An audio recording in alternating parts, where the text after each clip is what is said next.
Because the Nile River is so important, it is even the basis of the Egyptian year. So, for example, here in our modern times, we have 12 months, but based on the Nile, the Egyptian made 3 times. So we have Achet, this is the time of the Nile flooding, and then we have Peret, the growth season, so when everything is planted and growing. And then we have Shemu, this is the summer, when there's a harvest, and the people collect all what they have, all their seed. And so we see during the flooding, okay, you cannot do really much, and during the growth season, you can also don't do really much about it.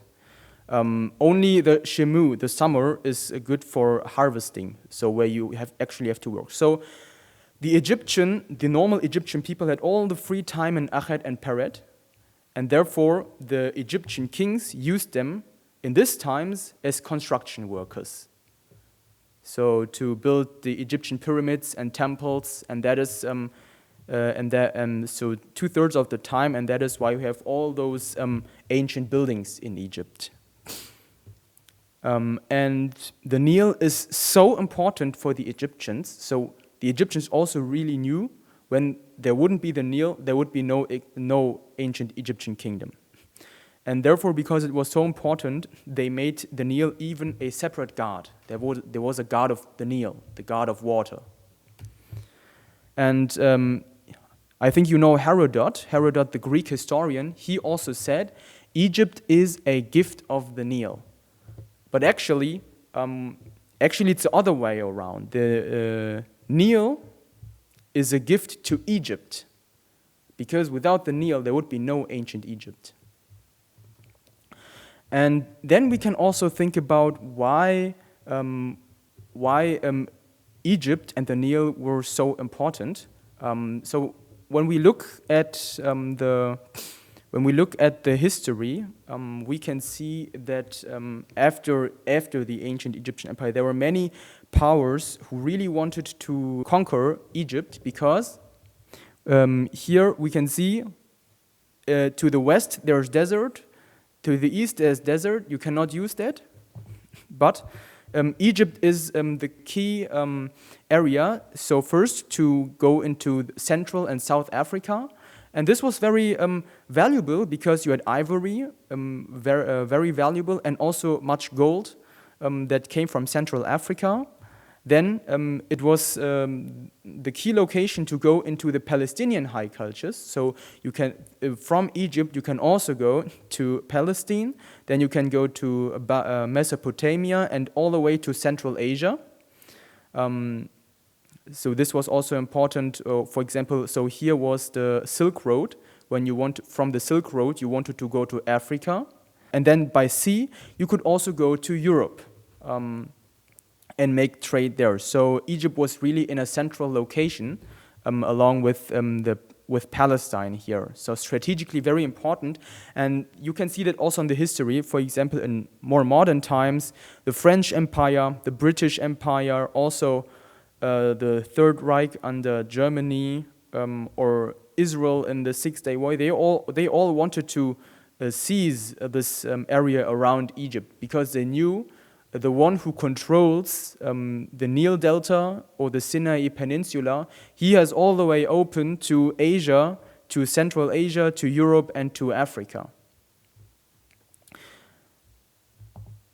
And then, before we start into history, we can also ask ourselves, so where do we know about all this Egyptian history? So almost everything is based on archaeological findings. For example, very important archaeological findings are the Turin King List, which lists all the kings from the 1st to 17th dynasty, or the Palermo Stone. This is also another king list. Then what we also going to learn about the Amarna letters, trade letters in the time of the New Kingdom. And then, most of the people also know the Stone of Rosette.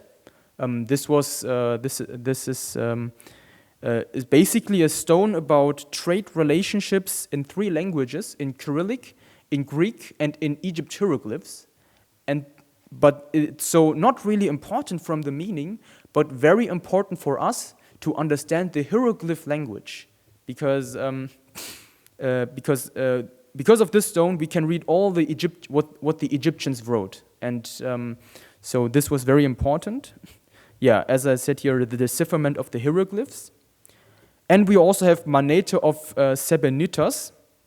Manetho of Sebennytos, he was a historian, and he is known as the Herodot for Egyptian history.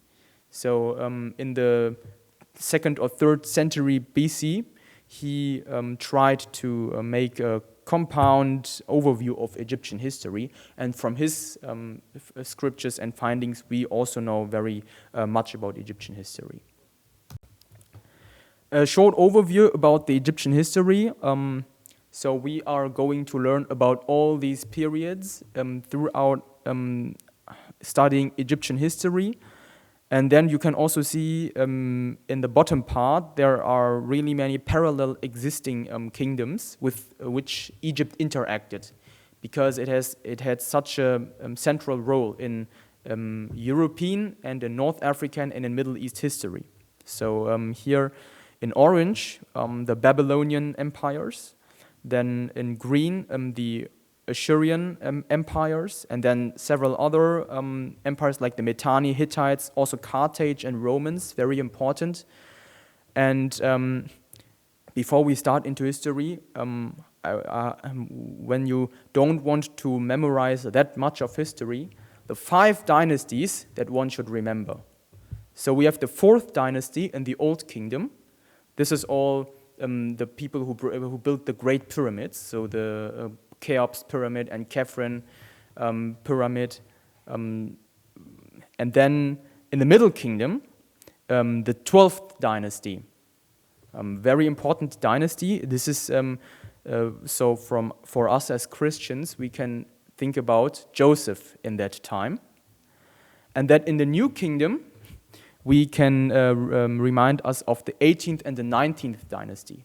This is the climax of ancient Egyptian history. And we can also hear in this time also the exodus of the Israelites happened. And then in the late age, the 31st dynasty, the last dynasty, is also important. This is when the Greek influence came into Egypt, and this was also in the time of the intertestamental period.